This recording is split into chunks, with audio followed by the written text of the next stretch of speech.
وقد كان السلف رحمهم الله وقد كان السلف رضي الله عنهم يعظمون من يتعلمون منهم تعظيما شديدا.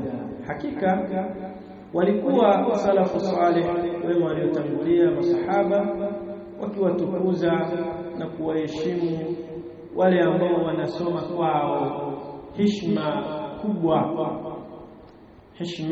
kubwa sana.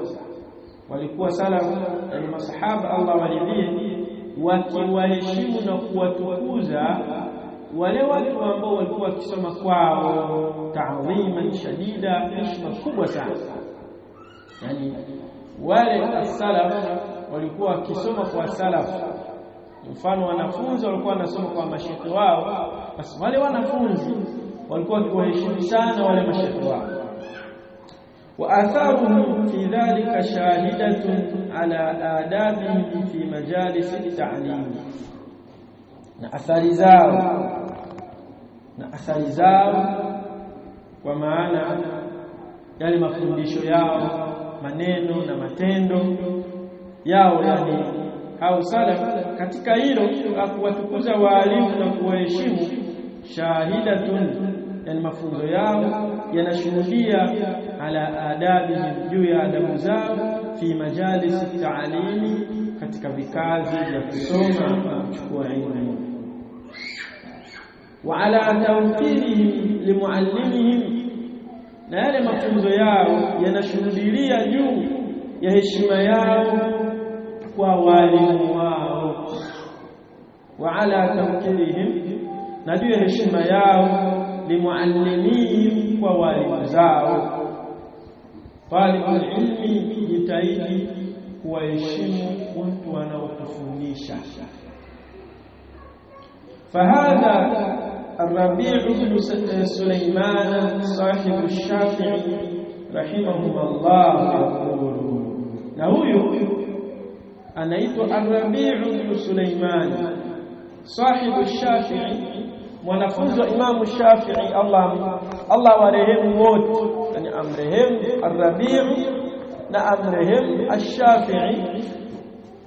Anasema الربيع بن سليمان kwamba wallahi majtara'tu an ashraba al-ma'a wash-shafi'i yanzuru ilayya haibatan lahu. Wallahi naapa kwa Allah aliyetukuka, majtara'tu, sikuwahi kuthubutu, an ashraba al-ma'a, kunywa maji, wash-shafi'i yanzuru ilayya, hali yakuwa Imam Shafi'i ananiangalia.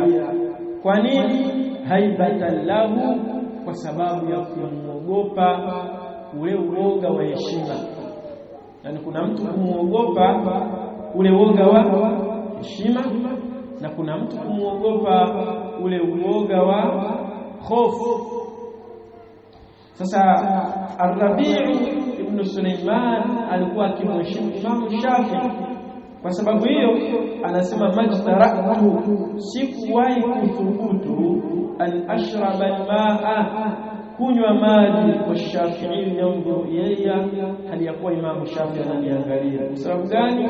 Haibatan lahu, kwa sababu ya heshima, au kwa sababu ya uoga wa kiheshima aliyokuwa nao juu yake.